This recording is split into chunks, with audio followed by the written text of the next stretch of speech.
और मैंने मुझसे पार्टी ने पूछा था जब पहली सूची आई उससे पहले भी, तो मैंने बोला 22 दिसंबर को जनता अगर कहेगी मुझे चुनाव लड़ना है तो मैं चुनाव लड़ूंगा। अगर जनता ने मना कर दिया मुझे नहीं लड़ना तो मैं नहीं लड़ूंगा। और मुकेश शर्मा का 2013 वाला राज वापसी आएगा, जिसमें ना लेंटर की रिश्वत देनी पड़ेगी, ना बिजली के मीटर की रिश्वत देनी पड़ेगी, और जनता जो चाहेगी वो होगा। मैं दोनों हाथों से अब उत्तम नगर वार्ड और बिंदापुर वार्ड की महापंचायत है, 4 वार्ड है इसमें, और हजारों लोग उसमें जुटेंगे, और उसमें मैं बहुत बड़े जंग का ऐलान करने जा रहा हूं। कोई योजना अगर बनेगी, चाहे वो भारत सरकार की हो चाहे दिल्ली सरकार की हो, वो सबसे पहले मुकेश शर्मा के विधानसभा क्षेत्र में लागू होगी। ऐसा कोई कानून दुनिया में नहीं है कि कोई योजना स्टेट के लिए बने और वो ये देखकर कि यहाँ पर विधायक मनोरंजन है इसलिए लागू नहीं होगी, वो नहीं हो सकता। और मैं हलक में हाथ देख, कांग्रेस की टिकट पर 4 बार विधायक रहे मुकेश शर्मा पर पार्टी ने इस बार भी भरोसा जताया है, और इस वक्त हम मौजूद हैं मुकेश शर्मा के साथ और उनसे बात करेंगे कि इस बार का चुनाव, अगर पिछले चुनाव की तुलना में अगर बात करें तो इस बार का चुनाव कितना अलग है और कितना महत्वपूर्ण होने वाला है। हाँ, सबसे पहले टिकट मिलने की बधाई आपको। धन्यवाद। देखिए, मैं इस टिकट मिलने की बधाई के सवाल पे जवाब दे दूं। 22 दिसंबर को मोहन गार्डन की महापंचायत में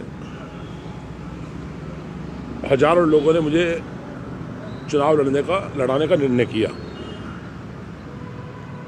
और भारतीय लोकतंत्र में आप बगैर निशान के चुनाव लड़ नहीं सकते हैं।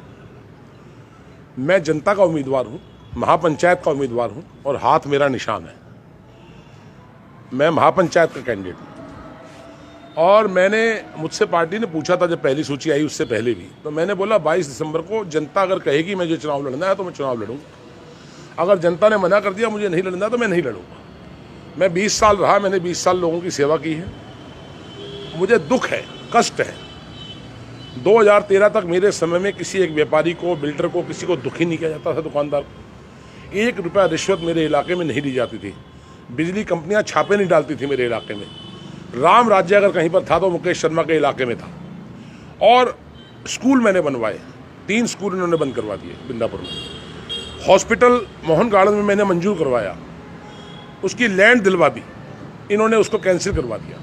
जच्चा बच्चा केंद्र बनना था यूजीआर के साथ, आज भी वो जमीन वहाँ पड़ी हुई है, उसमें आपने एक छोटा सा मंदिर बनवा दिया है, एक खोखा लगा दिया, आप उस पर भी कब्जा करना चाहते थे। ये सब मुद्दे जनता के बीच कूद रहे हैं। बिंदापुर में द्वारका कमान 2 जब मैं चुनाव हारा 13 में, उसके एक हफ्ते बाद दुर्भाग्य हमारा हफ्ते बाद चालू हुआ। द्वारका कमान 2 हमने बनवाया था, आज भी उस फाइल पे लिखा हुआ है कि बिंदापुर को कमान 2 से पानी मिलेगा।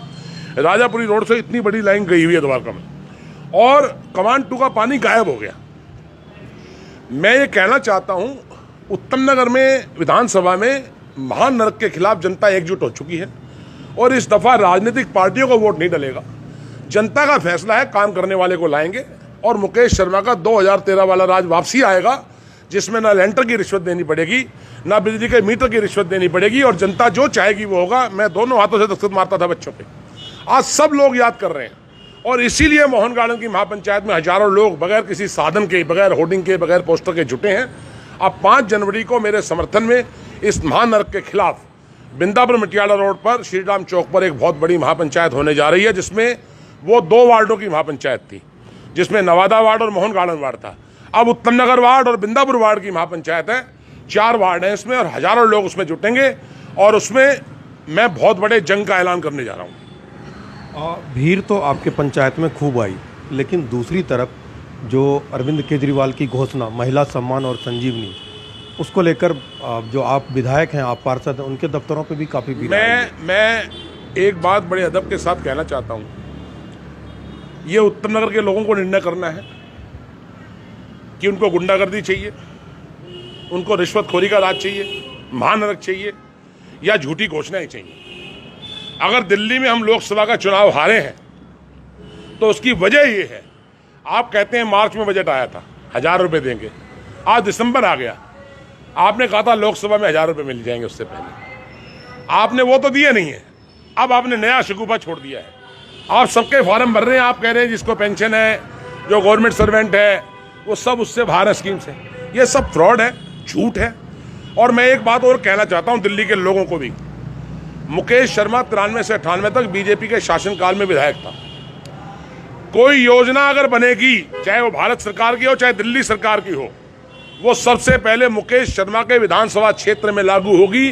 ऐसा कोई कानून दुनिया में नहीं है कि कोई योजना स्टेट के लिए बने और वो ये देखकर कि यहाँ पर विधायक मनोरंजन है इसलिए लागू नहीं होगी, वो नहीं हो सकता। और मैं हलक में हाथ देकर मंजूर कराऊंगा, इन झूठी घोषणाओं को भी अमल कराऊंगा। और मैं दिल्ली की विधानसभा को जब तक नहीं चलने दूंगा जब तक वो योजना मेरे इलाके में लागू नहीं होगी। दूसरी, अभी आम आदमी पार्टी ने गंभीर आरोप ये लगाया कि जो कांग्रेस की दूसरी लिस्ट आई वो बीजेपी दफ्तर में तैयार की गई।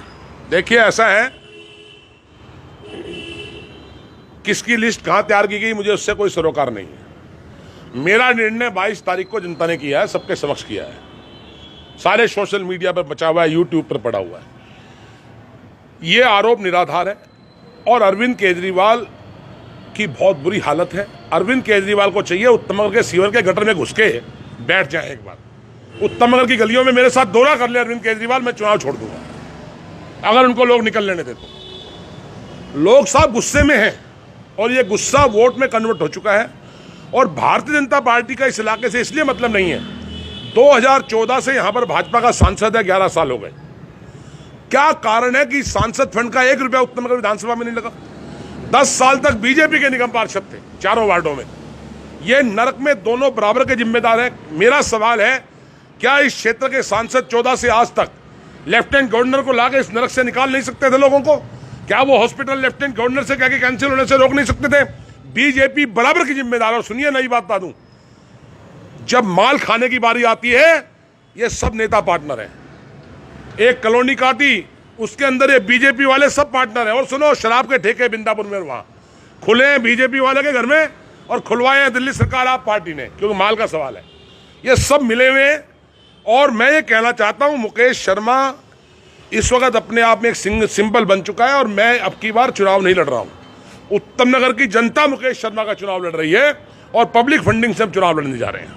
एक आखिरी सवाल, ओवरऑल कांग्रेस की स्थिति इस चुनाव में क्या देखते? मैंने कहा है कि दिल्ली के नतीजे चौंकाने वाले होंगे।